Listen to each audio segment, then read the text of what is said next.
In the autumn of 1943, deep within the basement archives of the British Ministry of Information in London, a peculiar meeting was taking place. The room, lined with filing cabinets containing thousands of propaganda posters and radio scripts, would witness the birth of what historians would later call one of the most ingenious psychological operations of World War II. Present at this gathering were individuals whose names would remain classified for decades: film producers, psychologists, former German citizens who had fled the Nazi regime, and military intelligence officers who understood that the war's outcome might depend as much on winning hearts and minds as on battlefield victories. The concept emerged from a simple yet revolutionary observation made by Dr. Margaret Thornley, a Cambridge-educated psychologist who'd been studying the effects of cinema on human behavior since the early 1930s. Her research initially focused on how films influenced consumer purchasing decisions had taken on new significance as the war progressed. Dr. Thornley had discovered that moving images, when combined with carefully crafted narratives and emotional music, could bypass rational thought processes and directly impact the subconscious mind in ways that static propaganda posters or radio broadcasts simply could not achieve. The idea was audacious in its simplicity. Create a film so emotionally compelling, so psychologically penetrating, that it would cause enemy soldiers to question their fundamental beliefs about the war they were fighting. This wouldn't be traditional propaganda filled with obvious political messages that soldiers had been trained to recognize and dismiss. Instead, it would be a masterpiece of subtle manipulation disguised as entertainment that would plant seeds of doubt in the minds of German troops who viewed it. The project, codenamed Operation Orpheus, after the mythical Greek musician whose songs could move even stones to tears, brought together an unprecedented collaboration of creative and scientific minds. The British film industry, already deeply involved in the war effort through conventional propaganda films, provided technical expertise and equipment. Universities contributed psychological research about human motivation and behavior modification. Intelligence services offered detailed profiles of German military morale and cultural vulnerabilities. At the heart of the operation was the recognition that traditional propaganda had significant limitations when targeting enemy soldiers. Overt messages about the superiority of Allied forces or the evil nature of Nazi ideology were easily identified and dismissed by troops who had been thoroughly indoctrinated by their own propaganda systems. However, stories that appeared to be neutral entertainment, particularly those that evoked universal human emotions like love, family loyalty, and the desire for home, could penetrate psychological defenses that political messages could not breach.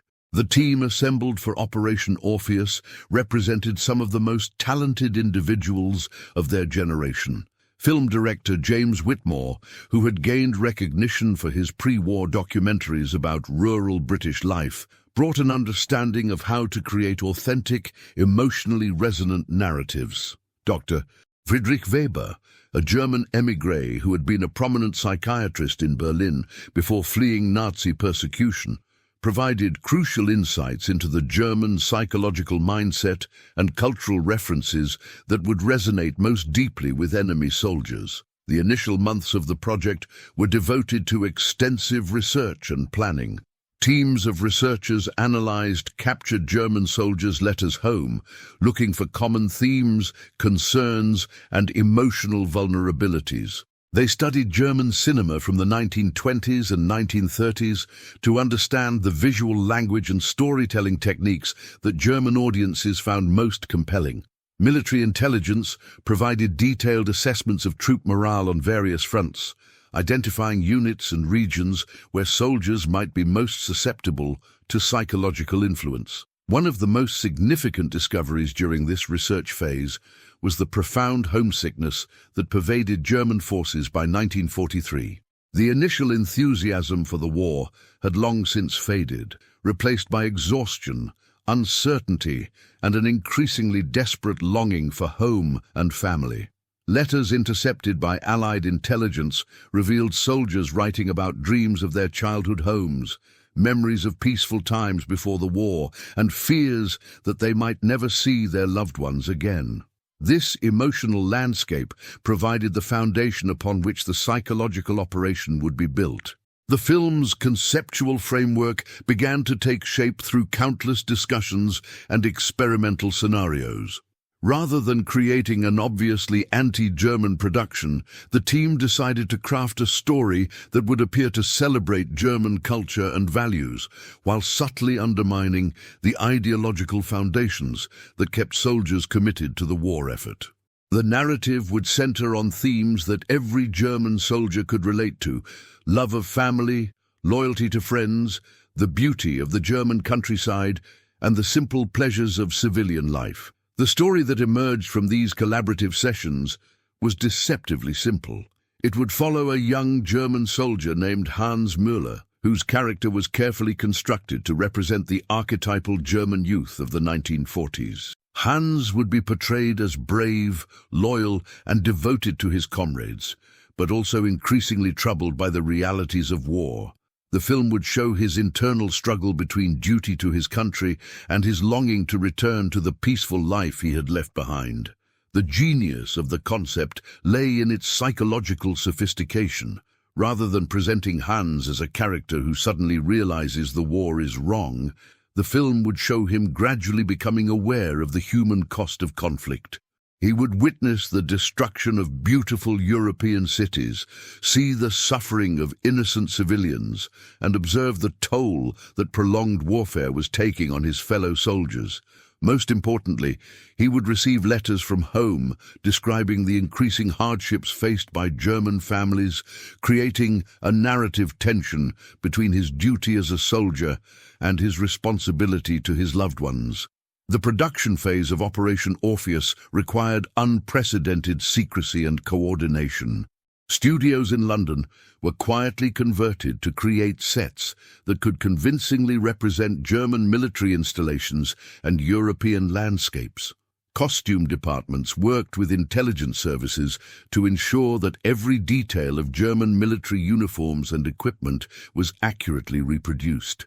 Even the smallest elements, from the style of buttons on uniforms to the specific models of weapons carried by soldiers, were meticulously researched and replicated to maintain the film's credibility.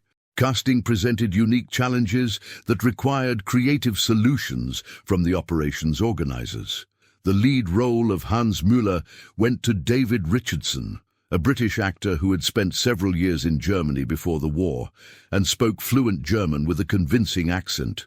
Richardson underwent months of intensive preparation, studying German military protocols, learning authentic soldier slang, and even adopting physical mannerisms that would make his performance believable to German audiences. Supporting roles were filled by a combination of British actors with strong German language skills and German refugees who had fled Nazi persecution and were eager to contribute to the war effort. The film's dialogue was perhaps the most carefully crafted element of the entire production. Every line was written and rewritten multiple times, with teams of linguists and psychologists analyzing the emotional impact and cultural resonance of each word.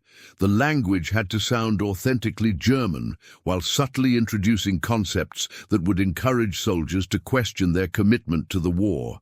Conversations between characters often included seemingly casual references to the beauty of peacetime life, the importance of family relationships, and the universal human desire for safety and stability.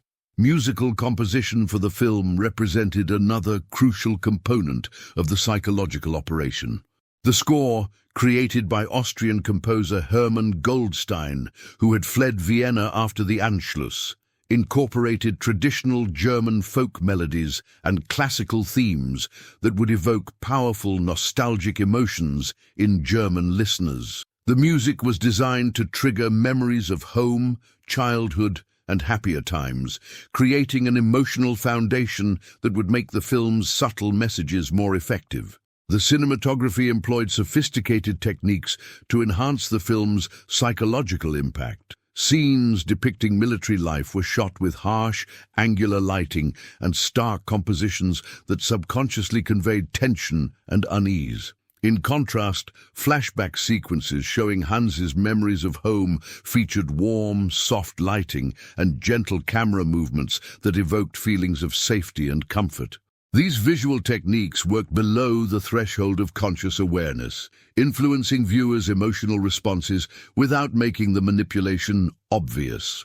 As production neared completion in early 1944, the complexity of the distribution challenge became apparent. Simply creating the film was only the first step in a much larger operation that would require careful coordination between multiple military and intelligence services. The movie would need to reach German soldiers on various fronts without appearing to be Allied propaganda, a task that would demand innovative approaches to distribution and exhibition. The solution developed by Operation Orpheus organizers was as creative as the film itself. Rather than attempting to smuggle copies directly to German troops, they decided to create a deception operation that would make the film appear to be a legitimate German production that had somehow been captured or obtained by Allied forces. This approach would not only make the film more credible to German audiences, but would also provide a plausible explanation for how Allied forces had obtained copies to show to prisoners of war and in occupied territories. The final weeks before the film's deployment were marked by intensive testing and refinement. Small groups of German prisoners of war were shown early versions of the film, while their reactions were carefully monitored and analyzed. These test screenings provided valuable feedback that led to final adjustments in editing, music, and even some dialogue changes. The goal was to create a production that would have maximum psychological impact, while remaining entertaining enough that soldiers would watch it voluntarily rather than suspecting it was propaganda. As spring arrived in 1944, the hidden film that would make thousands of German soldiers question their commitment to the war was finally ready for deployment. The massive psychological operation that had begun in that basement meeting room in London was about to be unleashed across multiple theatres of war, carrying with it the hopes of its creators that cinema could indeed serve as a powerful weapon in the fight against fascism. The stage was set for one of the most unusual and ambitious psychological warfare campaigns in military history. Operation Orpheus represented not just an innovative approach to wartime propaganda, but a fundamental recognition that the battle for hearts and minds could be as decisive as any fought on traditional battlefields. The hidden film was about to begin its secret mission, one that would ultimately demonstrate the extraordinary power of storytelling to influence human behavior, even in the midst of history's most devastating conflict. The psychological foundations of Operation Orpheus drew from decades of research into human behavior, perception, and the emerging science of mass communication. As 1944 dawned, the team of researchers and psychologists working on the project had compiled what was perhaps the most comprehensive analysis of military morale and psychological vulnerability ever undertaken. Their work would revolutionize understanding of how media could be used not merely to inform or entertain, but to fundamentally alter human decision-making processes. Dr. Margaret Thornley's research team had established temporary headquarters in a requisitioned country estate outside London, where they could work without interruption on the complex psychological mechanisms that would make their film effective.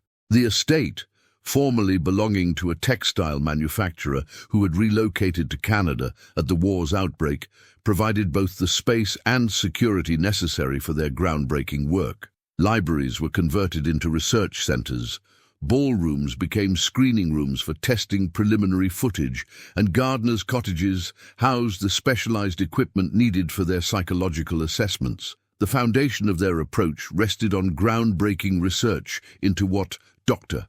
Thornley termed emotional contagion, the process by which viewers of moving pictures could experience genuine emotional responses that felt as real as their own personal experiences. Her pre-war studies had demonstrated that audiences watching dramatic scenes could exhibit measurable physiological responses: increased heart rate during tension, actual tears during sad moments, and elevated stress hormones during action sequences. This research suggested that cinema could trigger authentic emotional experiences that bypassed rational analysis. Building on this foundation, the team developed what they called the identification theory, the hypothesis that viewers would make decisions based on their emotional connection to characters on screen, rather than logical analysis of the situations those characters faced. If German soldiers could be made to identify strongly with Hans Müller, the protagonist of their film, they might adopt his emotional journey as their own, including his growing doubts about the war's purpose and his increasing desire to return home. The psychological profiling of German soldiers represented one of the most extensive intelligence-gathering operations of the war. Teams of interrogators had been systematically interviewing prisoners of war since 1942, not just for military intelligence, but for detailed psychological assessments. These interviews revealed common patterns in German military thinking, shared cultural references, and most importantly, universal human vulnerabilities that existed regardless of nationality or political ideology. One of the most significant discoveries was the prevalence of what military psychologists termed cognitive dissonance among German troops. Many soldiers expressed simultaneous loyalty to their comrades and country while harboring private doubts about the war's conduct and ultimate goals. This psychological tension created an opportunity for the Operation Orpheus team. Rather than trying to convince soldiers to abandon their beliefs entirely, they could amplify existing doubts and provide emotional justification for acting on those doubts. The research revealed that German soldiers were particularly susceptible to appeals based on family loyalty and regional identity. Unlike the internationalist ideology promoted by Nazi propaganda, most German troops maintained strong attachments to their local communities, family traditions, and regional cultures. Letters home consistently emphasized connections to specific places: childhood homes, local festivals, family businesses, and neighborhood relationships that had little to do with broader political concepts. Dr. Friedrich Weber's contributions to the psychological analysis proved invaluable because of his intimate understanding of German cultural psychology. Having practiced psychiatry in Berlin through the early years of Nazi rule, he had observed firsthand how political ideology interacted with deeply held personal beliefs and emotional attachments. His insights helped the team understand that effective psychological warfare against German soldiers would need to work with, rather than against, their cultural background and personal value systems. The team's analysis of successful propaganda techniques from various nations and time periods revealed important principles that would guide their film's construction. The most effective persuasive communications shared several characteristics. They appeared to respect the intelligence and values of their audiences. They provided emotional rather than purely logical reasons for action. They offered concrete alternatives to current behavior, and they reinforced decisions by connecting them to positive self-image and group identity. Soviet propaganda provided particularly valuable case studies because it had successfully motivated massive population changes in behavior during the 1930s. However, the Orpheus team noted that Soviet techniques relied heavily on positive reinforcement and promise of better conditions, whereas their challenge was to encourage German soldiers to abandon current commitments. This required a more subtle approach that would make desertion appear to be a positive choice rather than a failure of duty. American advertising research contributed another crucial element to the psychological framework. Commercial advertisers had discovered that the most effective campaigns created emotional associations between products and desirable lifestyle outcomes. Consumers didn't buy automobiles for transportation. They bought the feeling of freedom, status, and personal success that car ownership represented. Similarly, the Orpheus film wouldn't directly advocate for desertion. It would create powerful emotional associations between leaving the military and reuniting with loved ones, returning to peaceful communities, and reclaiming personal identity. The concept of social proof became central to the film's psychological strategy. Research had shown that people were more likely to change behavior when they believed others like them were making similar changes. The challenge was to create the impression that desertion was becoming a widespread and socially acceptable choice among German soldiers, without making this message so obvious that it would be recognized as propaganda. The team developed sophisticated techniques for measuring the emotional impact of different narrative approaches. Test audiences of German prisoners of war were shown various versions of key scenes, while researchers monitored their physiological responses using newly developed equipment that could measure heart rate, perspiration, and other indicators of emotional arousal. These sessions revealed which types of scenes, dialogue, and music created the strongest emotional responses and which elements failed to engage viewers effectively. One of the most important discoveries during these testing phases was the power of what researchers termed vicarious nostalgia, the ability of certain images and sounds to trigger powerful memories and emotions, even in viewers who had never directly experienced the situations being depicted. Scenes of German families gathering for traditional meals, children playing in village squares, and couples walking through peaceful countryside landscapes created measurable emotional responses in test subjects who reported feeling homesick for places they had never seen.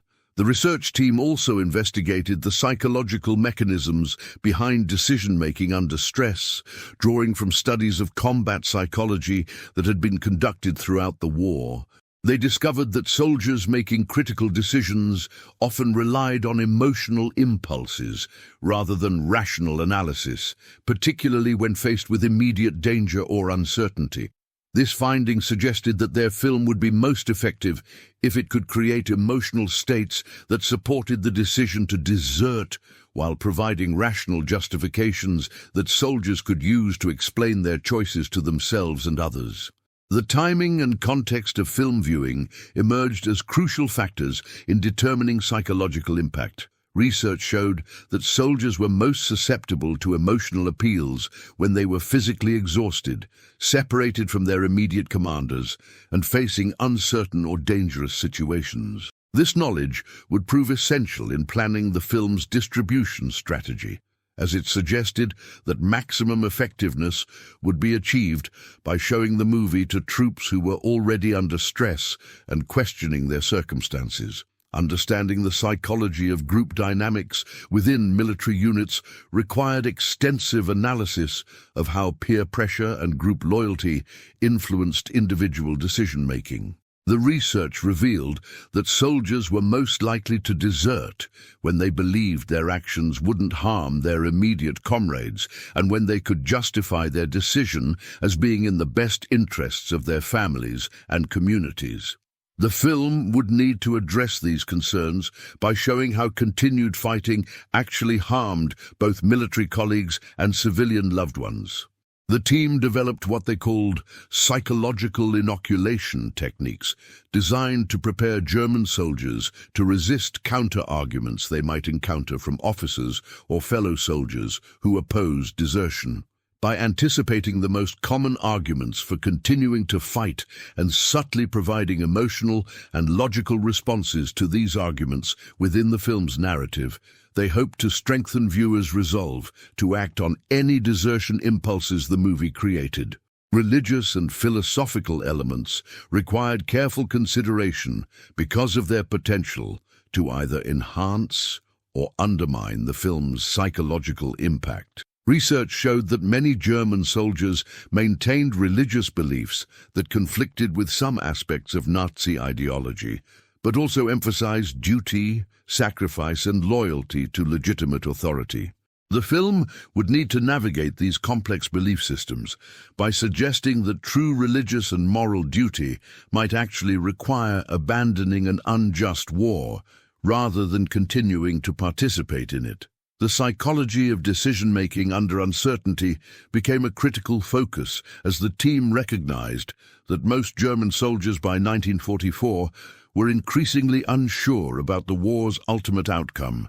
Rather than trying to convince viewers that Germany would lose the war, which might trigger defensive psychological responses, the film would focus on personal and family considerations that remained important regardless of military outcomes. As the psychological framework neared completion, the research team had created what was essentially a comprehensive manual for using cinema as a tool of behavioral modification. Their work represented the convergence of academic psychology, military intelligence, artistic creativity, and technological innovation in service of a single goal: creating a film so psychologically compelling that it could overcome years of military conditioning and ideological indoctrination. The scientific foundation they had built would guide every aspect of the film's production, from casting decisions to dialogue writing to musical composition. More importantly, their research had revealed the universal human vulnerabilities that existed even among enemy soldiers: the love of family, the desire for safety and security, the longing for peace and normalcy, and the fundamental human need to belong to communities that provided meaning and identity.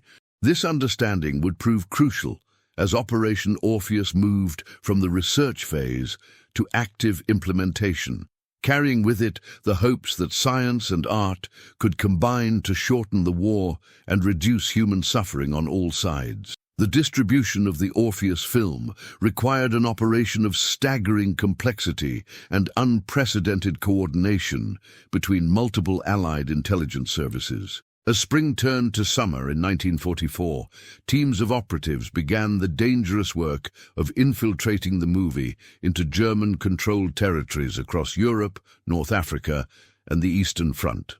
The success of the entire psychological warfare campaign would depend not just on the film's content, but on the ingenious methods developed to place it in front of German soldiers without revealing its true origins or purpose.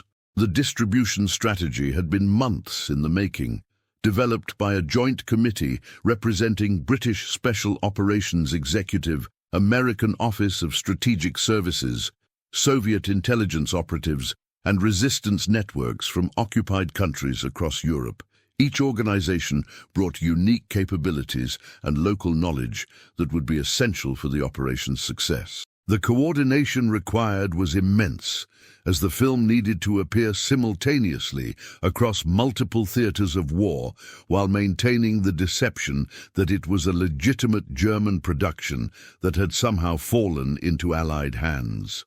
Commander Patricia Hayes of the Special Operations Executive had been tasked with overseeing the Western European distribution network. A former languages professor at Oxford who had been recruited into intelligence work in 1941, Commander Hayes possessed both the analytical skills necessary for complex operational planning and the cultural knowledge needed to understand how the film would be received in different national contexts. Her network of contacts throughout occupied Europe, built during 3 years of coordinating resistance activities, would prove invaluable in getting the film to its intended audiences. The first challenge was creating believable copies of the film that would appear to be legitimate German productions. This required not just high-quality reproduction of the movie itself, but also the creation of accompanying materials that would support the deception. German-language promotional materials, fabricated production credits listing fictitious German film companies, and even fake reviews from non-existent German entertainment magazines. Teams of forgers, working with intelligence analysts who understood German film industry practices, created an entire fictional history for the movie that could withstand casual scrutiny. The film canisters themselves required special preparation to appear authentic. Intelligence services had obtained examples of genuine German military film equipment through captured supplies and prisoner exchanges, allowing them to reproduce the specific types of containers, labels, and documentation that would accompany legitimate German military entertainment materials. Each copy was carefully aged and weathered to suggest it had been in circulation for months, supporting the cover story that these were captured German films being shown to prisoners and in liberated territories. One of the most innovative aspects of the distribution plan involved the creation of multiple discovery scenarios that would explain how Allied forces had obtained copies of this supposedly German film. In some cases, the movie would be found among captured German supply convoys. In others, it would be recovered from abandoned German positions during Allied advances. Some copies would appear to have been provided by German deserters or prisoners who claimed to have obtained them from military entertainment units. The actual distribution began with careful placement of the film in prisoner of war camps, where German soldiers were being held by Allied forces. This served multiple purposes. It provided opportunities to test the film's effectiveness under controlled conditions. It created witnesses who could later spread word about the movie among German forces, and it established a plausible source for how the film had entered Allied possession. Camp commanders were briefed on the operation and instructed to present the film as entertainment for prisoners, while carefully monitoring reactions and conversations that followed screenings.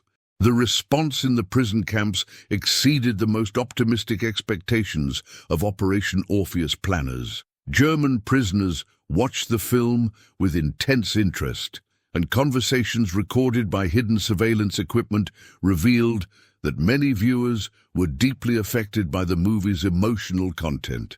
Several prisoners spontaneously began sharing their own memories of home and family, echoing themes from the film. Most significantly, some prisoners who had previously been uncooperative with interrogators began expressing willingness to provide information about German military operations, citing concerns about prolonging the war and preventing their comrades from returning to their families. Simultaneously, with the prison camp screenings, copies of the film began appearing in resistance networks throughout occupied Europe. The French resistance, coordinating through Commander Hayes's network, received copies that they were told had been captured from German supplies. Their role was to ensure that the film reached French workers who had been pressed into service supporting German military operations, as these workers might have opportunities to share the movie with German soldiers they encountered. The Belgian and Dutch resistance networks received similar instructions, along with special guidance about presenting the film to forced laborers from Germany who might eventually return to their homeland and spread word about the movie. The deception was maintained at every level. Even most resistance operatives believed they were distributing a captured German film rather than an Allied psychological warfare production. The Eastern Front presented unique challenges that required close coordination with Soviet intelligence services. The vast distances involved, combined with active combat operations along much of the front, made traditional distribution methods impractical. Instead, Soviet operatives developed a system of strategic placement that focused on German supply lines and communication centers where the film could reach large numbers of soldiers quickly. One particularly successful Soviet operation involved placing copies of the film in German medical facilities behind the lines. Wounded German soldiers, already demoralized and separated from their units, proved to be especially receptive to the movie's emotional appeal. Medical personnel reported that patients who had seen the film were more likely to express concerns about their families at home and less likely to express eagerness to return to combat duty. The North African theater, though winding down by 1944, provided opportunities to test distribution methods that would later be used in the Italian campaign. American Office of Strategic Services operatives, working with British forces, created scenarios where the film appeared to have been abandoned by retreating German forces. Allied soldiers were instructed to present the movie as entertainment, while carefully noting any reactions from Italian civilians or German prisoners who viewed it. Perhaps the most audacious aspect of the distribution strategy involved attempts to infiltrate the film into active German military units through deep cover operatives and turned agents. This extremely dangerous phase of the operation required agents who could pass for German soldiers and had access to military entertainment facilities. Several such operatives had been developed over years of patient intelligence work, and they now risked their lives to place copies of the Orpheus film where it could reach soldiers who were still actively fighting. The cover stories used by these deep cover agents varied, depending on their circumstances and the units they had infiltrated. Some claimed to have obtained the film through black market contacts who specialized in providing entertainment to troops. Others suggested they had traded with soldiers from other units who had access to better supplies. A few particularly well-placed agents were able to introduce the film through official entertainment channels by suggesting it was a morale-boosting production that had been approved for distribution to combat units. The reaction monitoring phase of the operation required unprecedented surveillance capabilities and presented enormous risks to the agents responsible for gathering intelligence about the film's effectiveness. Teams of observers, many of them local resistance fighters who had been specially trained for this purpose, were positioned to watch for signs that German military units had been affected by viewing the movie. They looked for increased instances of desertion, reduced combat effectiveness, and changes in soldier behavior that might indicate the psychological warfare campaign was working. Reports began filtering back to London within weeks of the first distributions, and the news was encouraging beyond the most optimistic projections. German desertion rates in areas where the film had been distributed showed measurable increases, with many deserters citing family concerns and doubts about the war's purpose, themes that directly paralleled the movie's content. Intelligence intercepts revealed that German commanders in some areas were reporting morale problems and increased instances of soldiers requesting transfers or medical leave to return home. The success of the initial distribution phase led to rapid expansion of the operation throughout the summer of 1944. Additional copies of the film were produced and distributed through networks that stretched from Norway to North Africa, from France to the Soviet Union. Each distribution had to be carefully coordinated to maintain the deception about the film's origins while ensuring that it reached the maximum number of German soldiers possible. The logistical challenges of this expansion were immense. Secure transportation of film copies across wartime Europe required coordination with various military and civilian transportation networks. Storage facilities had to be established in safe locations where the film could be kept until distribution opportunities arose. Communication systems were needed to coordinate timing and avoid duplication of effort that might compromise the operation's security. One of the most successful distribution methods involved placement of the film in German recreational facilities that served multiple military units. Entertainment centers, rest facilities, and supply depots often had projection equipment that could be used to show movies to soldiers during their off-duty hours.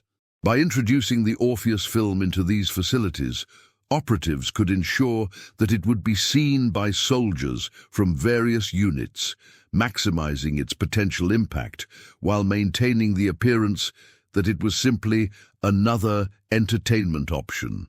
The deception was so successful that by late summer 1944, German military intelligence had begun investigating what they believed was an unauthorized German film that was undermining military morale. Their investigations, monitored by Allied intelligence services, revealed that German authorities had no record of producing such a movie and were becoming concerned about its apparent popularity among troops.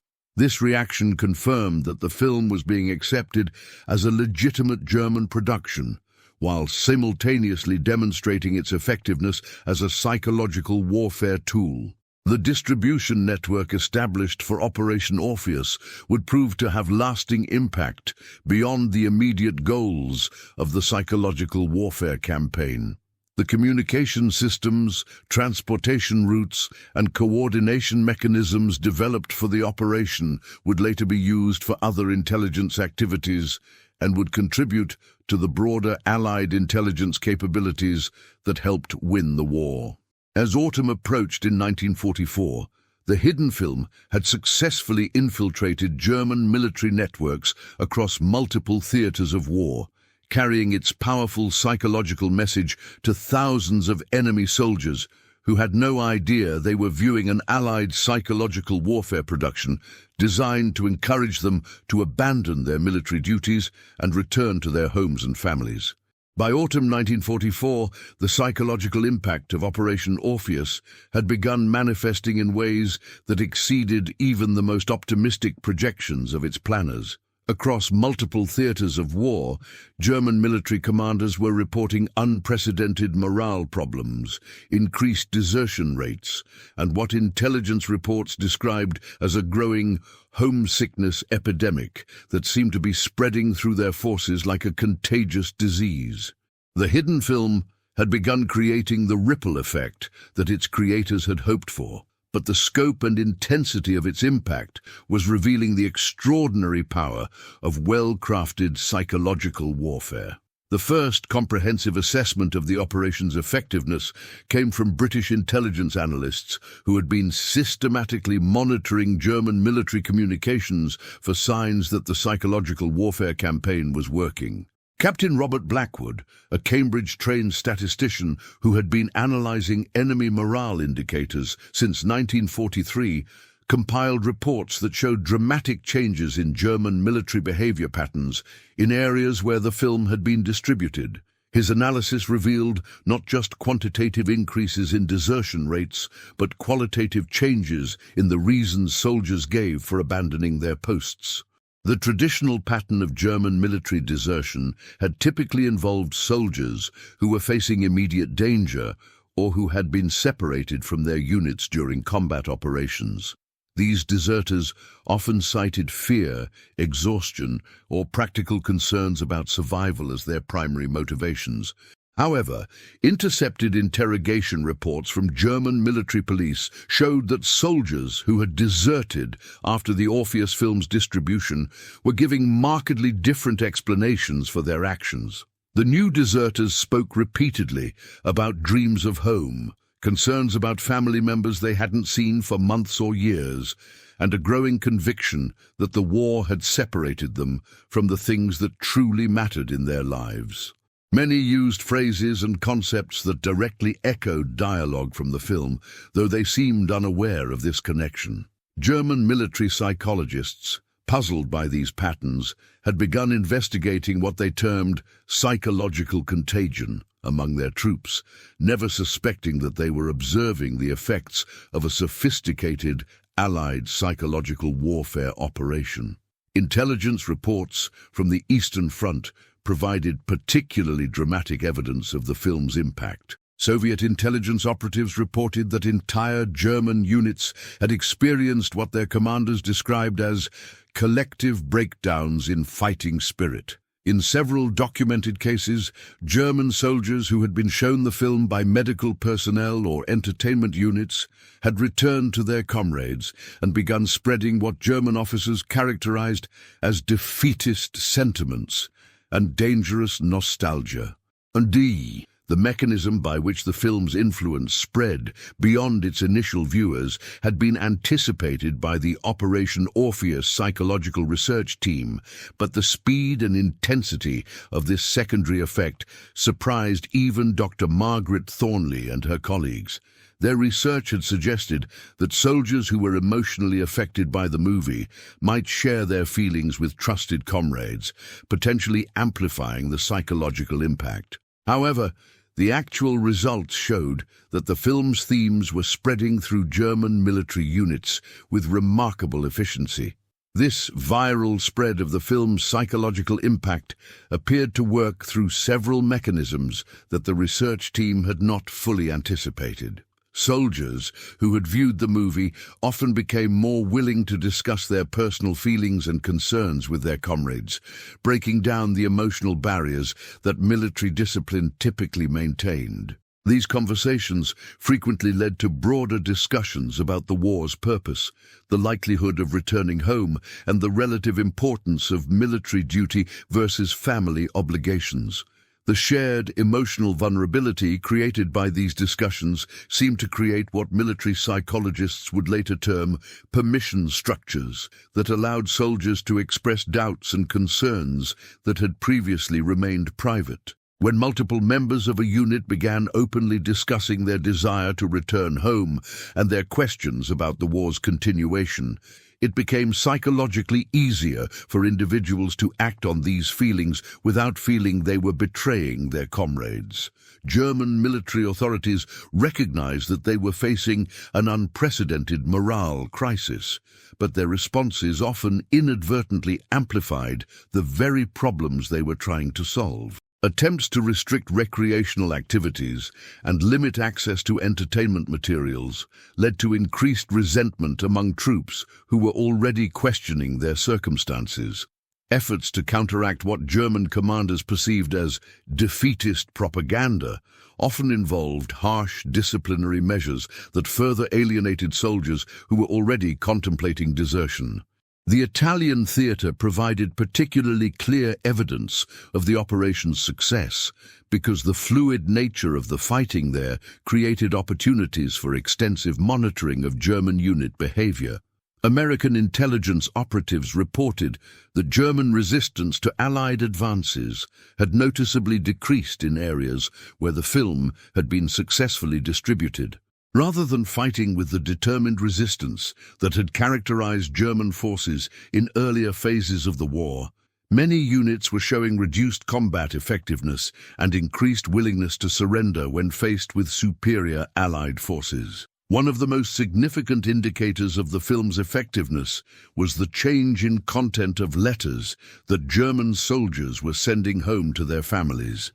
Postal censorship operations, conducted by both German authorities and Allied intelligence services that intercepted mail, revealed marked shifts in the emotional tone and content of soldier correspondence.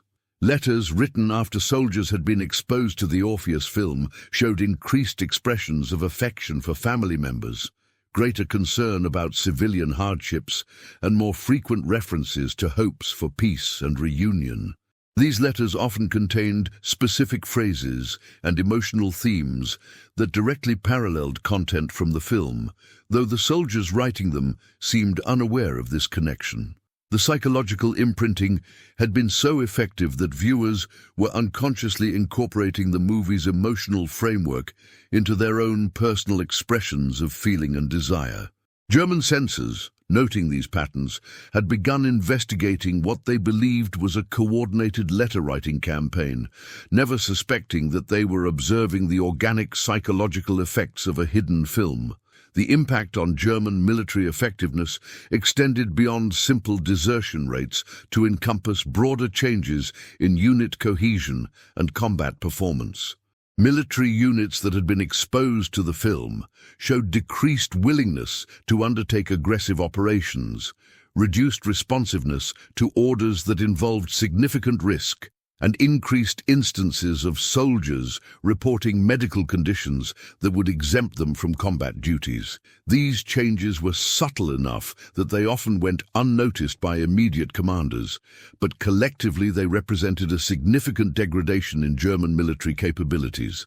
Intelligence analysts noted that the psychological effects seemed to be most pronounced among soldiers who had been away from home for extended periods and those who had previously demonstrated strong emotional attachments to family and community. This pattern confirmed the research team's hypothesis that the film would be most effective with viewers who already possessed the emotional vulnerabilities that the movie was designed to exploit. The success of the operation had also created unexpected challenges for Allied forces, particularly in managing the increasing numbers of German soldiers who were attempting to desert to Allied lines. Prisoner of war facilities, already strained by the normal flow of captured enemy soldiers, had to accommodate significant increases in the number of Germans who were voluntarily surrendering or seeking to change sides. Many of these individuals specifically mentioned concerns about their families and desire to return home, motivations that directly reflected the Orpheus film's central themes. Allied military commanders initially viewed these increased surrenders as an entirely positive development, but the practical implications proved more complex than anticipated. Deserting German soldiers often possessed valuable intelligence about enemy positions and plans, but they also required significant resources for processing, housing, and eventual repatriation. Some deserters expressed willingness to actively assist Allied forces against their former comrades, creating both opportunities and ethical dilemmas for Allied military leadership. The psychological profiling research that had informed the film's creation proved remarkably accurate in predicting which types of German soldiers would be most susceptible to its influence. Married soldiers showed higher desertion rates than unmarried ones. Soldiers from rural areas were more affected than those from urban backgrounds. Troops who had been deployed away from home for more than a year demonstrated greater susceptibility than those on their first deployments. These patterns provided valuable intelligence about German military demographics and could be used to target future psychological warfare operations. The film's impact was not limited to frontline combat troops. Support personnel, medical staff, and rear area soldiers who had access to the movie often showed similar psychological responses, leading to broader degradation of German military logistical and administrative capabilities. The psychological warfare campaign was affecting the entire German military structure rather than just combat effectiveness. German counterintelligence efforts to identify and suppress the source of what they perceived as a morale crisis proved largely ineffective because they were based on the assumption that they were dealing with traditional propaganda rather than sophisticated psychological warfare. German authorities implemented various measures designed to improve morale through better food, entertainment, and communication with home. But these efforts often reminded soldiers of exactly the things the Orpheus film had encouraged them to miss most intensely. By winter 1944, the ripple effect created by the hidden film had become a significant factor in German military planning. Units that had been exposed to the movie required constant monitoring and reinforcement to maintain combat effectiveness. Resources that should have been devoted to fighting the war were being diverted to address morale problems and desertion rates that German commanders couldn't fully explain or effectively counter. The success of Operation Orpheus was creating its own momentum, as the psychological conditions it had fostered began to reinforce themselves through the natural dynamics of military group psychology.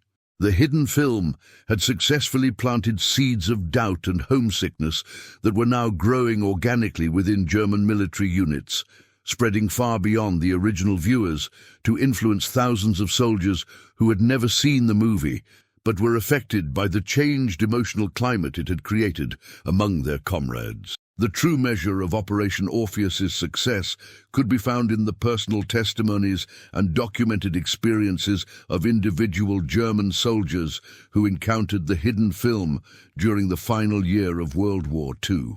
Through captured diaries, intercepted letters, prisoner interrogation records, and post-war interviews, a detailed picture emerged of how the psychological warfare campaign affected real people caught in the machinery of a devastating global conflict. These individual stories revealed the human dimension of what had been conceived as a strategic operation, showing how sophisticated psychological manipulation could reach across enemy lines to touch the deepest concerns and vulnerabilities of soldiers who found themselves far from home and increasingly uncertain about their future. Private Klaus Hoffmann, a 23-year-old machine gunner from Bavaria, first encountered the Orpheus film in September 1944 while recovering from minor wounds at a German medical facility near the Western Front. His diary, later recovered by American forces during the Battle of the Bulge, provided an extraordinarily detailed account of how the movie affected his thinking and ultimately influenced his decision to desert from the German army.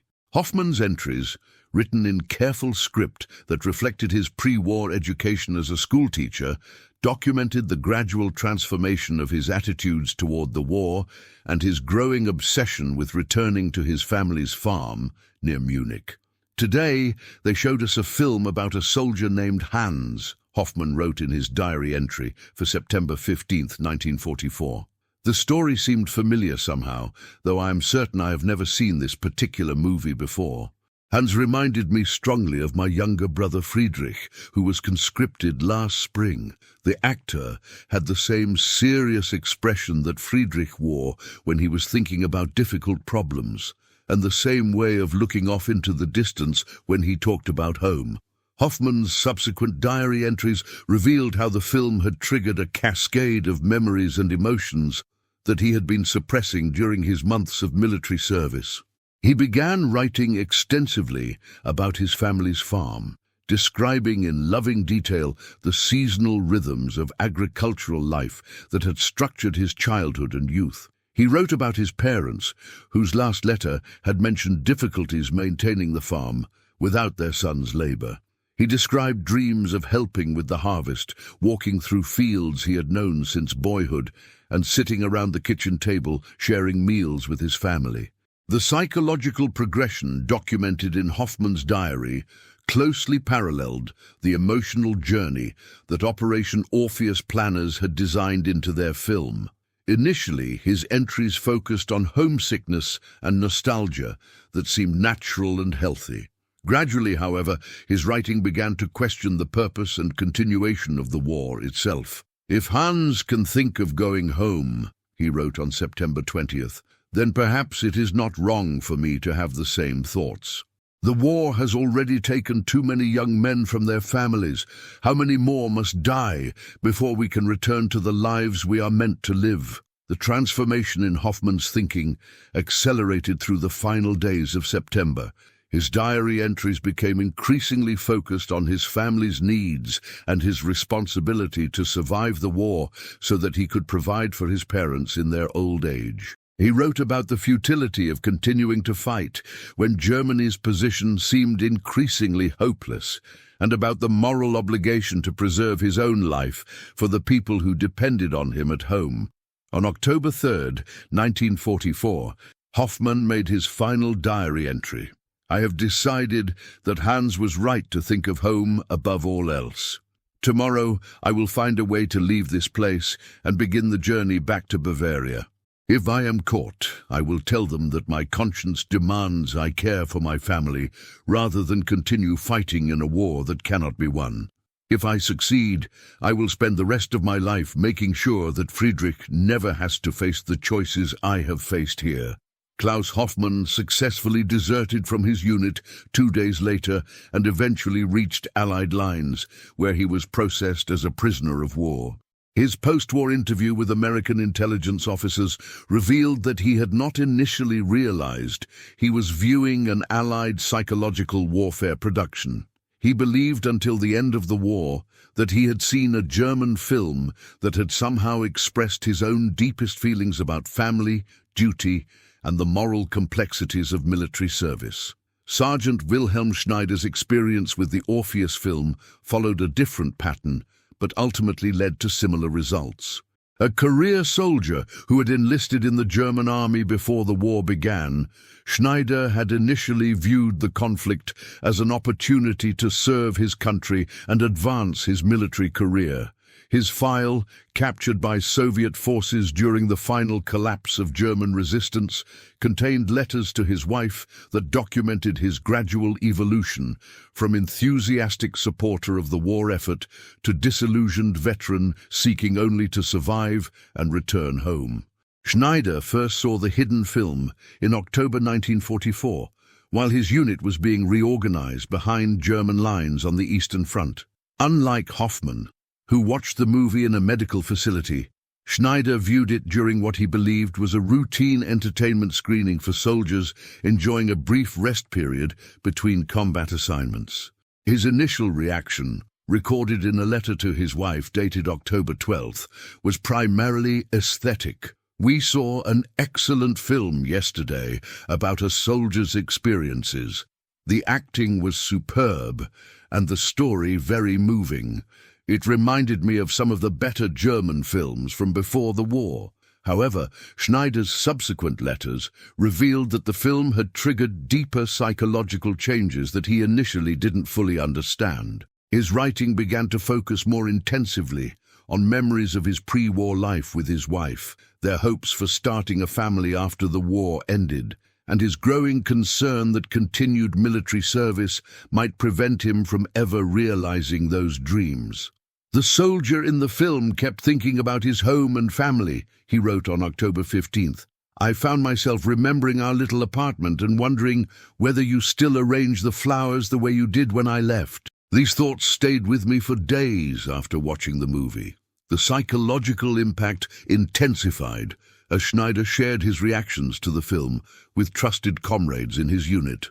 Several other soldiers had also been affected by the movie, and their discussions created what military psychologists would later recognize as a resonance effect that amplified individual emotional responses through group reinforcement. Franz and Otto both said the film made them think about their families too, Schneider wrote on October 20th. "We talked for hours about our lives before the war and what we hope to do when we return home. It felt good to speak honestly about these things, instead of always focusing on military duties." Schneider's letters documented his growing conviction that the war had fundamentally changed in character since its early phases, and that continued military service was unlikely to achieve the goals for which he had originally enlisted. "When I joined the army, I believed we were fighting to protect Germany and create a better future for our families," he wrote on October 25th. "Now I see only destruction and death on all sides." The soldier in the film understood that sometimes a man must choose between his duty to the army and his duty to the people he loves. "I am beginning to think that choice may be forced upon me as well." The final letter in Schneider's file, dated November 2nd, 1944, revealed his decision to seek opportunities to end his military service and return to his wife. "I have requested transfer to a supply unit behind the lines, claiming that my combat experience is needed to train new recruits. If this fails, I may have to consider other options. The film we saw last month helped me understand that preserving my life for you and our future family is not cowardice, but rather the highest form of courage." Wilhelm Schneider was killed in action 3 days after writing that letter, when Soviet forces overran his position during a German retreat. However, intelligence officers noted that his unit had shown markedly reduced combat effectiveness in the weeks following the film screening, with several soldiers requesting transfers, reporting medical problems, or simply disappearing during movement operations. The psychological warfare campaign had weakened the unit's fighting capacity even when it didn't achieve the specific goal of encouraging individual desertions. Corporal Franz Möller, no relation to the fictional Hans Möller portrayed in the film, provided perhaps the most detailed account of how the Orpheus movie affected German military unit dynamics. Möller, captured by American forces during the Battle of the Bulge, spent several days in detailed debriefing sessions that revealed the complex social and psychological processes through which the film's influence spread through his infantry company. Möller's unit had been shown the film during a rest period in November 1944, when they were temporarily withdrawn from frontline fighting to receive replacement personnel and equipment. The screening was presented as routine entertainment, and most soldiers initially viewed it as a welcome diversion from military concerns. However, Möller's testimony revealed that the movie had triggered extensive informal discussions that continued for weeks after the initial viewing. "The film stayed with many of us long after we saw it," Möller told his American interrogators. "Not just the story, but the feelings it created. Men who had never talked about their personal lives began sharing memories of home. Soldiers who had always seemed completely focused on military duty started questioning whether we were fighting for the right reasons. It was as if the movie had given us permission to acknowledge feelings we had been hiding from ourselves. Muller described how these conversations had gradually eroded the unit's cohesion and fighting effectiveness. Soldiers who had previously supported each other through combat stress began reinforcing each other's doubts and homesickness. The informal leadership network that had helped maintain morale during difficult periods became a channel for spreading psychological vulnerabilities rather than military resilience. Our Sergeant Major tried to counteract what he called defeatist talk, but his efforts often backfired, Muller explained. When he forbade discussions about home and family, it only made us think more intensively about those subjects.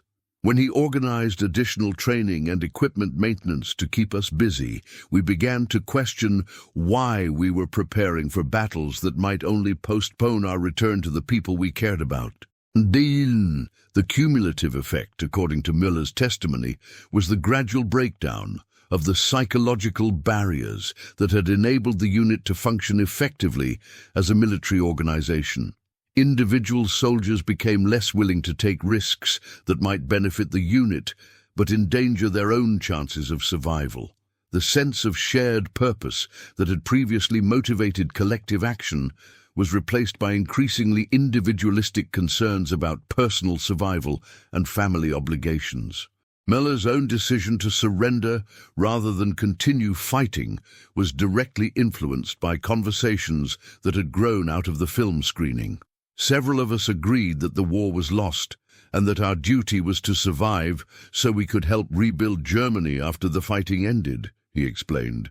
The soldier in the film had made similar realizations, and his example helped us justify our own decision to stop fighting. These individual testimonies were supplemented by intelligence analyses that revealed broader patterns in how the Orpheus film affected German military units. Psychological warfare specialists noted that the movie's impact was consistently greater in units that had been away from home for extended periods, that had suffered significant casualties, and that were composed primarily of conscripts rather than career soldiers. The film seemed to resonate most strongly with soldiers who already possessed the emotional vulnerabilities that it was designed to exploit. The voices from the front lines provided compelling evidence that Operation Orpheus had achieved its fundamental goal of using psychological warfare to reduce German military effectiveness. However, these personal accounts also revealed the human complexity of the operation's impact. The Allied psychological warfare campaign had reached across enemy lines to touch the deepest concerns and aspirations of individual soldiers, demonstrating both the power and the moral ambiguity of using sophisticated manipulation techniques even in service of ending a devastating war. The testimonies of soldiers like Hoffmann, Schneider, and Müller showed that the hidden film had succeeded in creating genuine emotional responses that led to authentic changes in behavior and decision-making. The psychological warfare campaign had not simply deceived enemy soldiers or provided them with false information. It had connected with real feelings and legitimate concerns that existed within German military units, amplifying natural human responses to separation, danger, and uncertainty. These voices from the front lines would provide crucial evidence for post-war assessments of psychological warfare effectiveness and would influence the development of similar operations in future conflicts. More immediately, they demonstrated that the hidden film had achieved its intended impact of weakening German military resistance during the critical final months of World War II. The strategic impact of Operation Orpheus reached far beyond the individual psychological effects documented in personal testimonies and unit reports. By early 1945, Allied military analysts had begun to recognize that the hidden film campaign had contributed to broader changes in German military capabilities that were influencing the course of the war itself. The psychological warfare operation, originally conceived as a supplementary effort to conventional military strategy, had evolved into a significant factor in hastening the collapse of German resistance and reducing Allied casualties during the final months of the European conflict. General Dwight D. Eisenhower's staff had been receiving regular briefings on psychological warfare effectiveness since the autumn of 1944. But it was not until January 1945 that the Supreme Allied Commander fully grasped the strategic significance of what had been achieved through the Orpheus operation. Intelligence summaries compiled by his psychological warfare specialists revealed that German military units across multiple theaters were experiencing unprecedented morale problems that correlated directly with areas where the hidden film had been successfully distributed. The Battle of the Bulge, Germany's final major offensive operation in the West, provided a crucial test case for assessing the film's strategic impact. German forces participating in the December 1944 offensive had been selected from units that German High Command considered to be their most reliable and effective remaining troops. However, post-battle analysis revealed that many of these supposedly elite units had performed significantly below expectations, particularly in situations that required sustained combat over multiple days. Colonel Patricia Hayes, who had overseen much of the Western European distribution network, compiled detailed reports showing that German units with documented exposure to the Orpheus film had consistently shown reduced combat effectiveness during the Bulge offensive. Her analysis revealed that these units were more likely to break off attacks when faced with determined resistance, more prone to surrendering when surrounded or cut off from supply lines, and less willing to undertake the kind of desperate defensive actions that had characterized German military behavior in earlier phases of the war. The statistical evidence was compelling.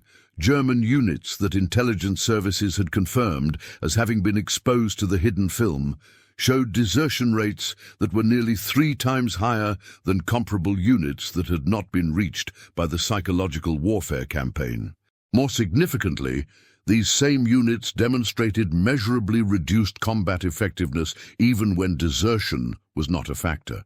Soldiers who remained with their units after viewing the film were less aggressive in offensive operations, more likely to report medical conditions that exempted them from dangerous duties, and significantly more prone to surrendering when faced with superior Allied forces. Lieutenant General Omar Bradley's staff conducted extensive analysis of German prisoner interrogations during the final months of the war, and their findings provided additional confirmation of the operation's strategic impact.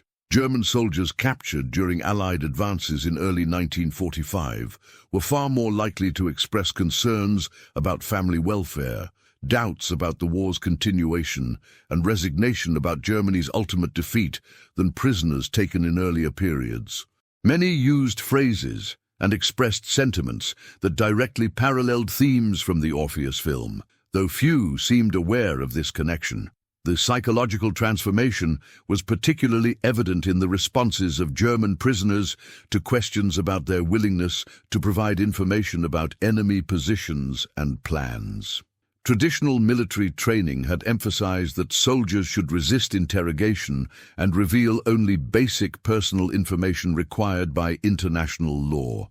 However, prisoners who had been exposed to the hidden film showed markedly different behavior patterns, often volunteering information that they believed might help end the war more quickly and reduce casualties on both sides. The Eastern Front provided even more dramatic evidence of the operation's strategic significance. Soviet intelligence reports, shared with Western Allied psychological warfare specialists, documented instances where entire German units had effectively ceased fighting after being exposed to the film. In several documented cases, German commanders had been forced to withdraw units from frontline positions because their troops had become unreliable for combat operations. Marshal Georgy Zhukov, commanding Soviet forces in the final advance toward Berlin, reported to his Western counterparts that German resistance in his sector had become increasingly erratic and unpredictable. Units that should have fought desperately to defend key positions were instead showing patterns of behavior that suggested their soldiers were more concerned with survival and family reunion than with military objectives. Intelligence analysis later confirmed that many of these units had been reached by the Orpheus distribution network. The film's impact was also evident in German military communications intercepted by Allied intelligence services. Radio messages between German units increasingly contained references to morale problems, requests for relief from combat duties, and reports of soldiers expressing desires to return home. German commanders were devoting significant resources to addressing what they perceived as a widespread epidemic of homesickness and war weariness, never suspecting that these problems had been deliberately fostered by Allied psychological warfare. Perhaps most significantly, the psychological warfare campaign was affecting German military decision-making at the highest levels. Intelligence reports indicated that German High Command was increasingly reluctant to commit their remaining reserves to major offensive operations, partly because they could no longer rely on the fighting effectiveness of units that had previously been considered reliable. The erosion of confidence in troop morale was influencing strategic planning and contributing to the increasingly defensive posture that characterized German military operations in the final months of the war. The impact on German logistics and support operations proved to be as significant as the effects on combat units. Supply personnel, medical staff, communications specialists, and other rear-area soldiers who had been exposed to the film were showing the same patterns of psychological vulnerability that had affected frontline troops. This broader degradation of military effectiveness was disrupting the entire German military machine rather than simply reducing combat capabilities. Allied intelligence services documented numerous instances where German supply convoys had been abandoned by their drivers. Communication networks had failed because operators had deserted their posts, and medical facilities had become understaffed as personnel sought ways to return to their families. The psychological warfare campaign was creating a cascade of effects that rippled through every aspect of German military operations. The timing of the operation's peak effectiveness proved to be strategically crucial, as Allied forces prepared for their final offensive operations in early 1945. German military resistance was already being eroded from within by the psychological effects of the hidden film. Units that should have provided determined opposition to Allied advances were instead hampered by morale problems, desertion, and reduced fighting effectiveness that made them far less capable of sustained resistance. The crossing of the Rhine River in March 1945 provided a particularly clear demonstration of how the psychological warfare campaign had changed the strategic balance of forces.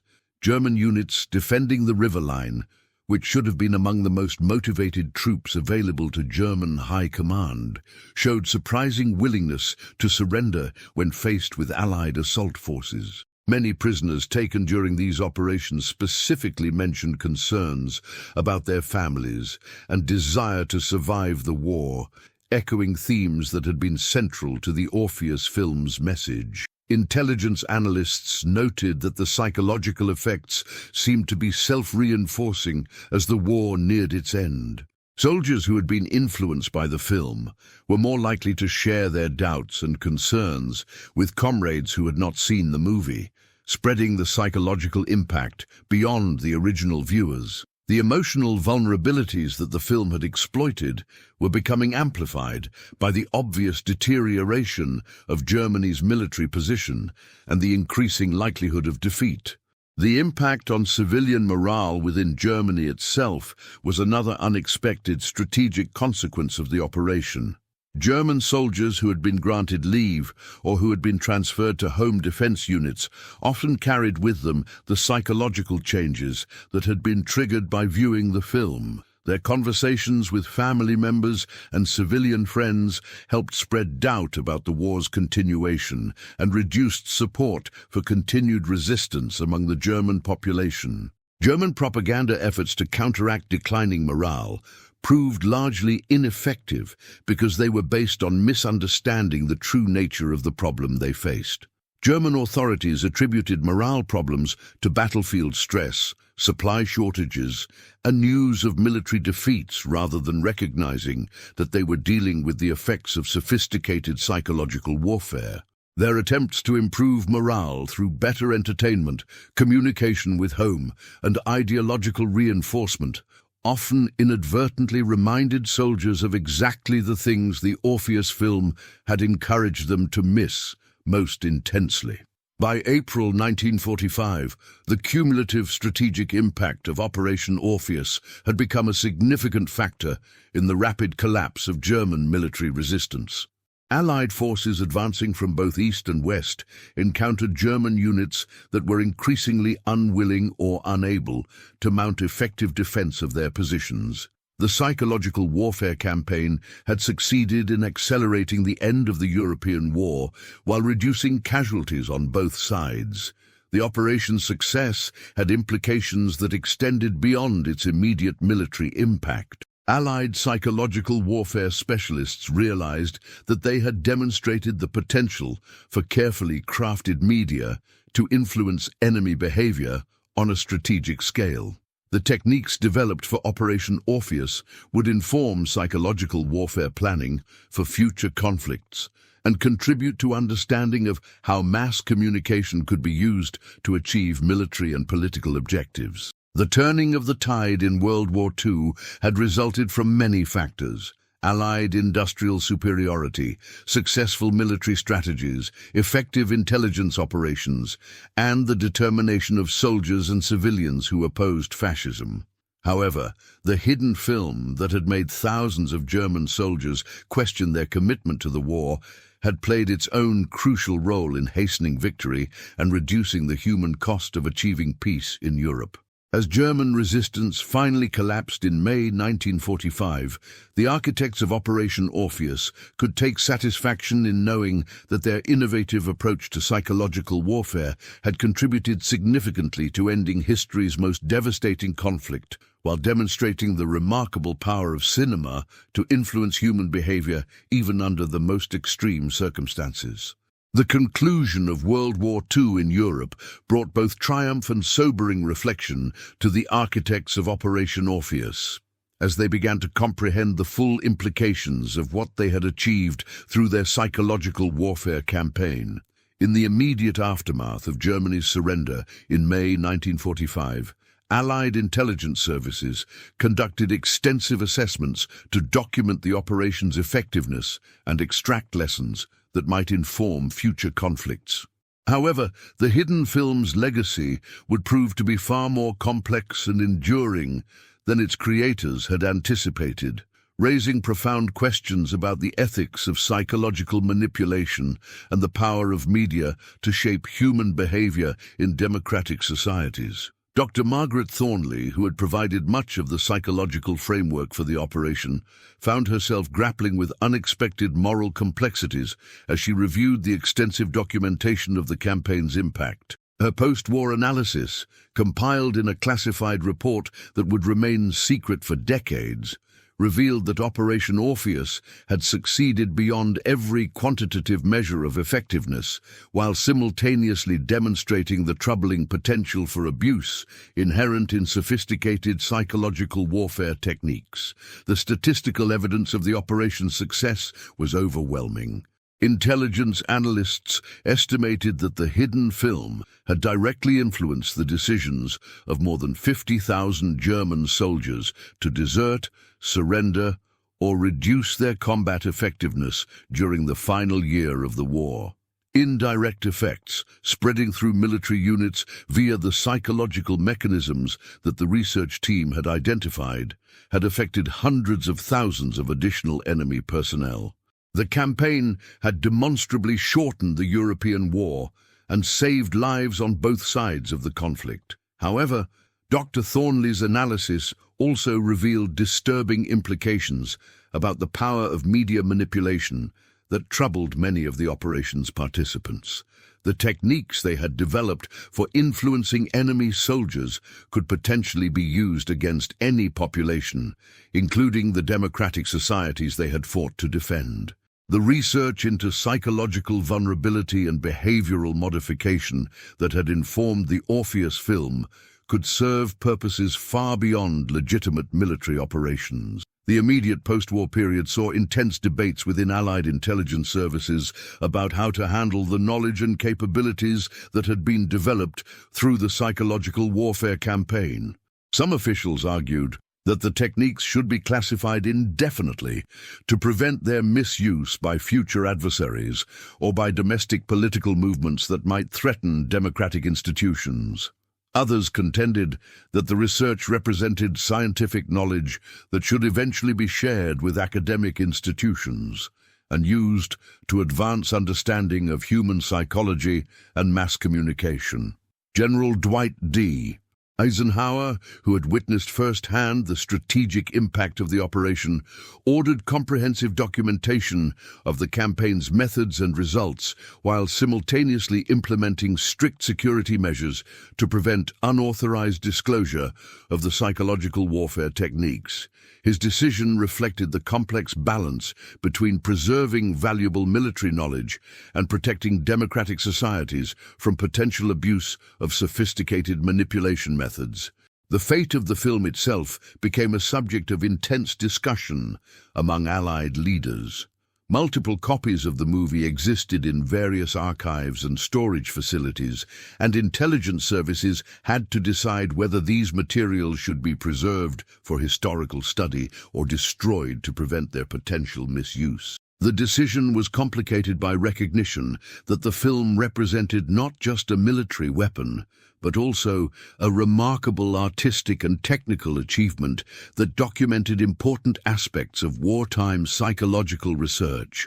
British Prime Minister Clement Attlee, who had succeeded Winston Churchill during the final months of the war, ultimately decided that most copies of the film should be sealed in classified archives, while a limited number would be preserved for future study by authorized researchers. This compromise reflected concerns about both historical preservation and security, though it ensured that the full story of Operation Orpheus would remain hidden from public view for many years. The individuals who had participated in creating and distributing the hidden film faced their own complex legacy issues as they returned to civilian life after the war.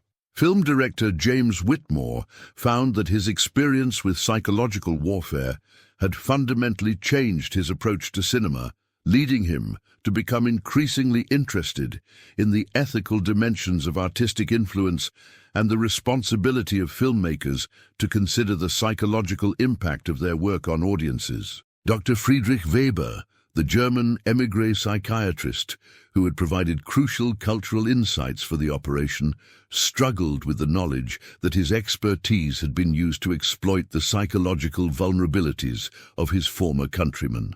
His post-war writings, initially classified but later published in academic journals, explored the ethical complexities of using psychological knowledge for military purposes and the potential for healing the psychological wounds that warfare had inflicted on all participants.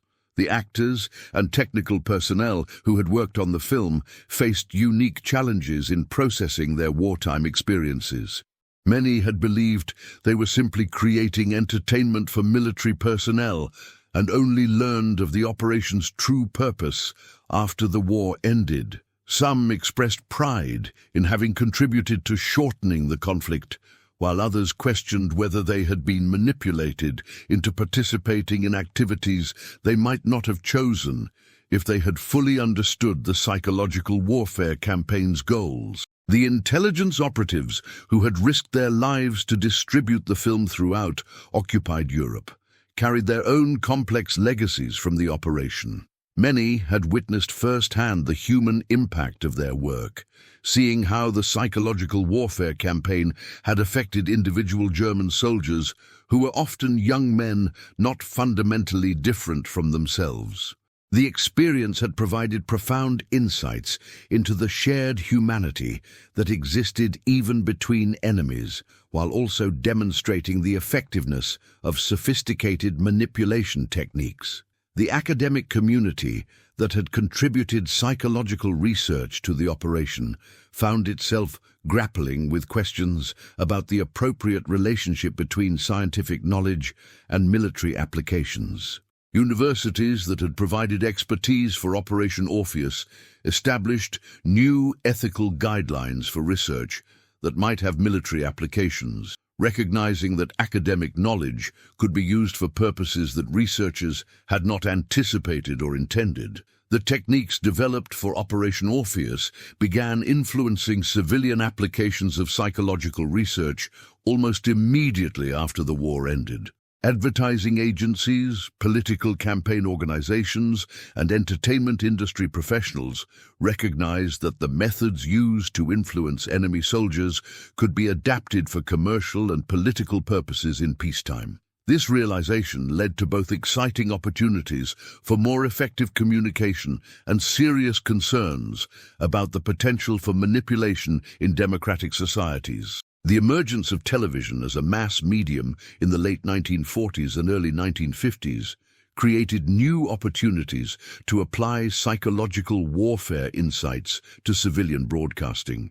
Television producers and advertisers began incorporating techniques that had been developed for military psychological operations, often without fully understanding the ethical implications of using sophisticated manipulation methods on civilian audiences. The boundary between legitimate persuasion and problematic manipulation became increasingly difficult to identify and maintain. Educational institutions began developing new curricula that incorporated insights from wartime psychological research while attempting to establish ethical frameworks for applying this knowledge in civilian contexts. Psychology departments expanded their course offerings to include subjects that had emerged from military applications, while journalism and communications schools began teaching students to recognize and critically analyze sophisticated persuasion techniques. The Cold War context that emerged in the late 1940s created new pressures to apply Operation Orpheus techniques in ongoing ideological conflicts with the Soviet Union and other communist nations. American and British intelligence services found themselves adapting psychological warfare methods that had been developed for use against Nazi Germany to new challenges involving different cultural contexts and political systems. The success of the Hidden Film campaign provided a template for future operations while also demonstrating the need for careful cultural adaptation of psychological influence techniques. Soviet intelligence services, through their own analysis of captured German military records and interrogation of German personnel who had been exposed to Allied psychological warfare, began developing their own sophisticated propaganda techniques based partly on insights gained from studying Operation Orpheus. The psychological warfare arms race that emerged during the Cold War drew heavily on innovations that had been pioneered during World War II, creating increasingly sophisticated methods for influencing public opinion and individual behavior. The declassification process that began decades after the war's end revealed the full scope and sophistication of Operation Orpheus to historians and researchers who had previously been unaware of the psychological warfare campaign's existence. Academic studies of the operation contributed to understanding of both World War II history and the development of mass communication techniques, while also providing case studies for ethical analysis of psychological influence methods. Modern media producers, political consultants, and marketing professionals have continued to draw inspiration from techniques that were pioneered in the Hidden Film campaign. The psychological insights that made Operation Orpheus effective have been adapted for contemporary applications ranging from political advertising to social media influence campaigns, often with limited consideration of the ethical frameworks that the operation's original creators had struggled to establish. The digital age has created new opportunities to apply psychological warfare techniques on a massive scale through social media platforms, targeted advertising systems, and algorithmic content distribution networks. The principles that made the Orpheus film effective, emotional resonance, cultural authenticity, subtle influence rather than obvious manipulation, have been incorporated into contemporary influence operations that reach billions of people worldwide.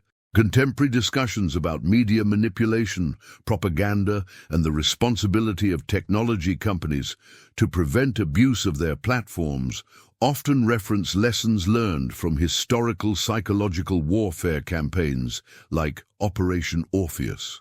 The ethical questions that troubled the operation's creators continue to be relevant as society grapples with how to balance free expression, legitimate persuasion, and protection from harmful manipulation in democratic societies. The legacy of the hidden film extends far beyond its immediate military impact during World War II.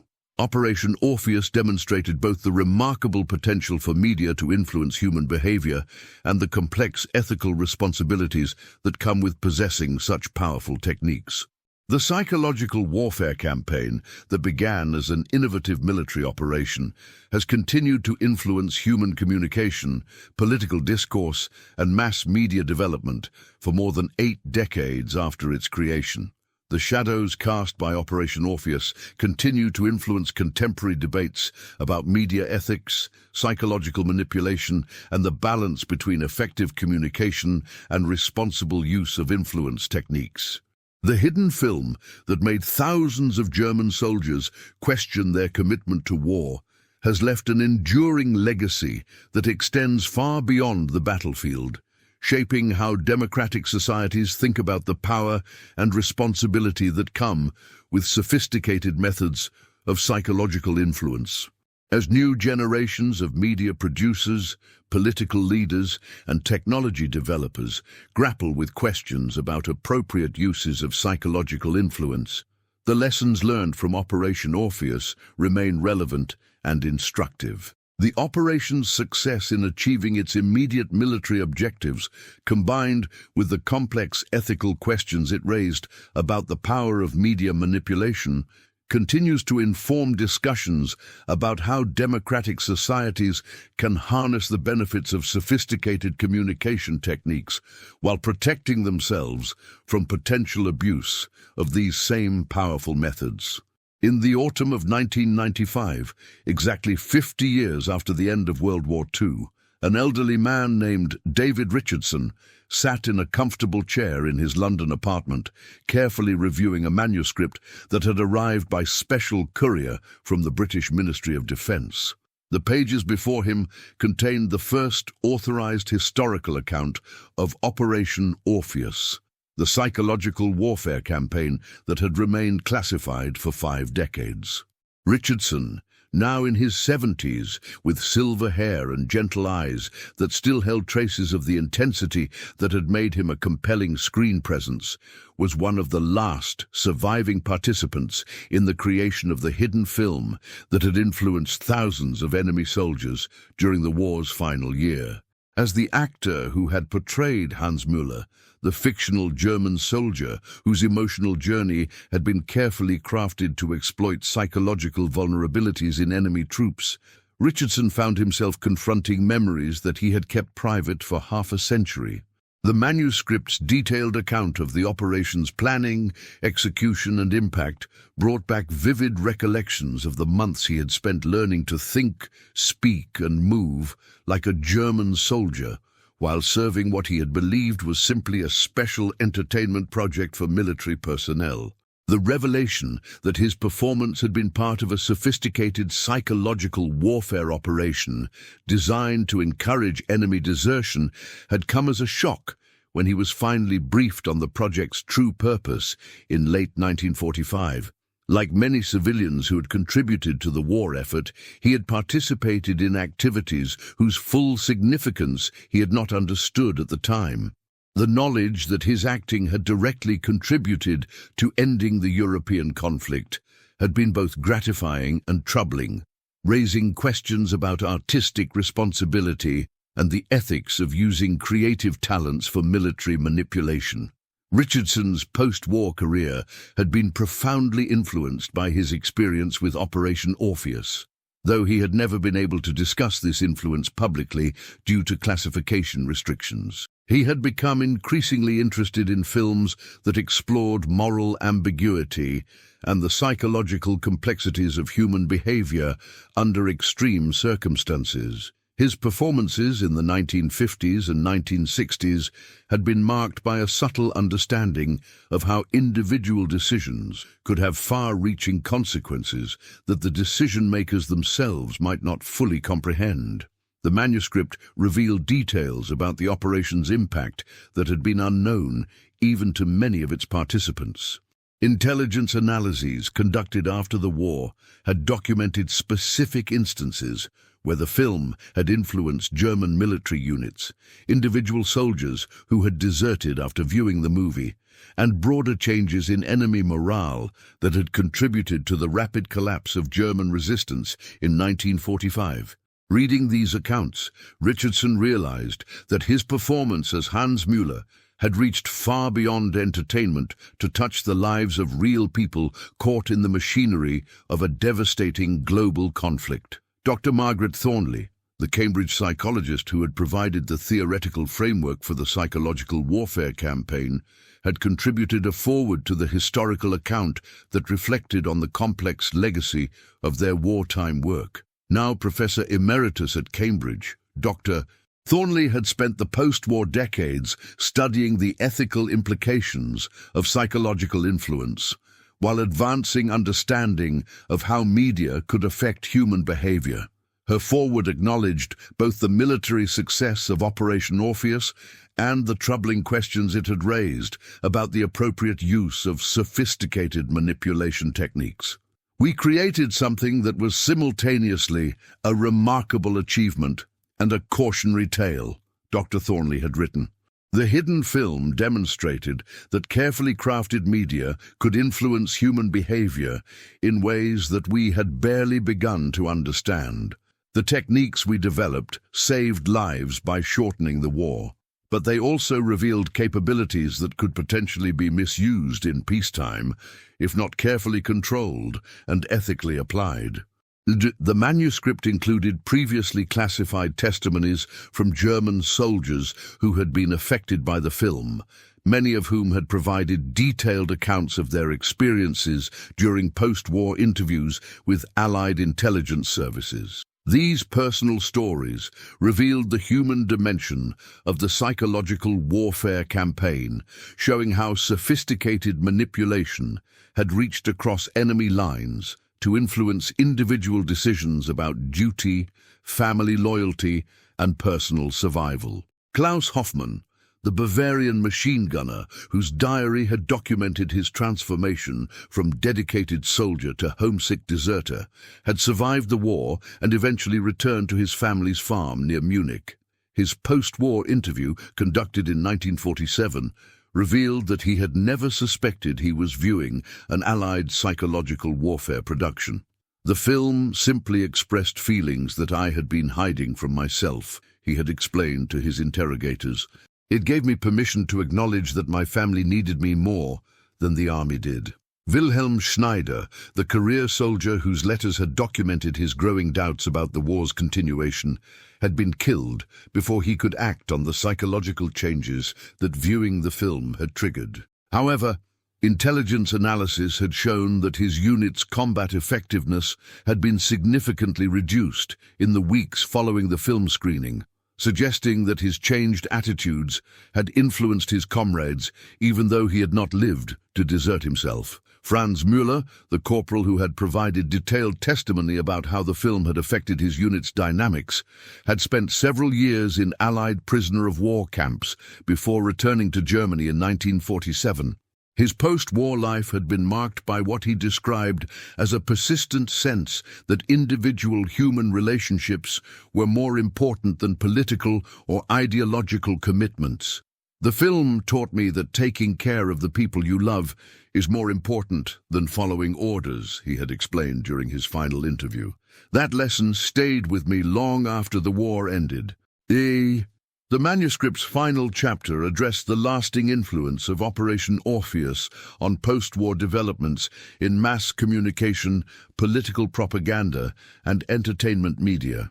The psychological insights that had made the hidden film effective had been adapted for civilian applications, ranging from advertising campaigns to political communications to educational programming. Many of the techniques pioneered for military psychological warfare had become standard practices in commercial and political persuasion, often without the careful ethical considerations that had guided the original operation. The emergence of television as a dominant medium in the 1950s had created new opportunities to apply psychological influence techniques to civilian audiences. Television producers, advertisers, and political consultants had incorporated methods that had been developed for Operation Orpheus, often without fully understanding the ethical implications of using sophisticated manipulation techniques on democratic populations.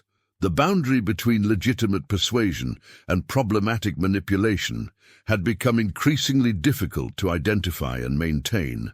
Contemporary media scholars who had been granted access to declassified Operation Orpheus materials were finding that the wartime psychological warfare campaign provided valuable insights for understanding modern concerns about media manipulation, propaganda, and the responsibility of content creators to consider the psychological impact of their work. The techniques that had been used to influence enemy soldiers during World War II bore striking similarities to methods employed in contemporary advertising, political campaigns, and social media influence operations. The digital age had created unprecedented opportunities to apply psychological influence techniques on a global scale through social media platforms, targeted advertising systems, and algorithmic content distribution. The principles that had made Operation Orpheus effective, emotional resonance, cultural authenticity, subtle influence rather than obvious manipulation, had been incorporated into contemporary systems that could reach billions of people simultaneously, often with limited ethical oversight or consideration of potential negative consequences. As Richardson finished reading the historical account, he reflected on the complex legacy of his participation in one of World War II's most innovative psychological warfare operations. The hidden film that had begun as a creative challenge for a young actor had evolved into a significant factor in ending European fascism, while simultaneously demonstrating the remarkable power of media to influence human behavior under extreme circumstances. The declassification of Operation Orpheus materials was part of a broader effort by democratic governments to provide historical transparency while educating contemporary audiences about the sophisticated influence techniques that had been developed during the 20th century's major conflicts. The lessons learned from the psychological warfare campaign remained relevant as modern societies grappled with questions about media ethics, propaganda, and the balance between effective communication and responsible use of influence methods. The story of the hidden film that made thousands of German soldiers desert would continue to influence discussions about psychological warfare, media manipulation, and the ethical responsibilities that come with possessing sophisticated techniques for influencing human behavior. Operation Orpheus had demonstrated that cinema could serve as a powerful weapon in the fight against authoritarianism, while simultaneously revealing the need for careful ethical frameworks to prevent abuse of these same techniques in democratic societies. Richardson closed the manuscript and walked to his window, looking out at the London street where ordinary people were going about their daily lives, largely unaware of the sophisticated influence techniques that surrounded them in advertising, entertainment, and political communications. The hidden film that had once carried a secret message to enemy soldiers had left a legacy that extended far beyond its immediate military impact, shaping how democratic societies understood the power and responsibility that came with advanced methods of psychological influence. The final frame of Operation Orpheus had been projected decades earlier, but its influence continued to resonate through contemporary media, politics, and society. The psychological warfare campaign that had begun in a basement meeting room in wartime London had evolved into an enduring reminder of both the potential and the peril inherent in humanity's growing ability to understand and manipulate the deepest aspects of human psychology and behavior.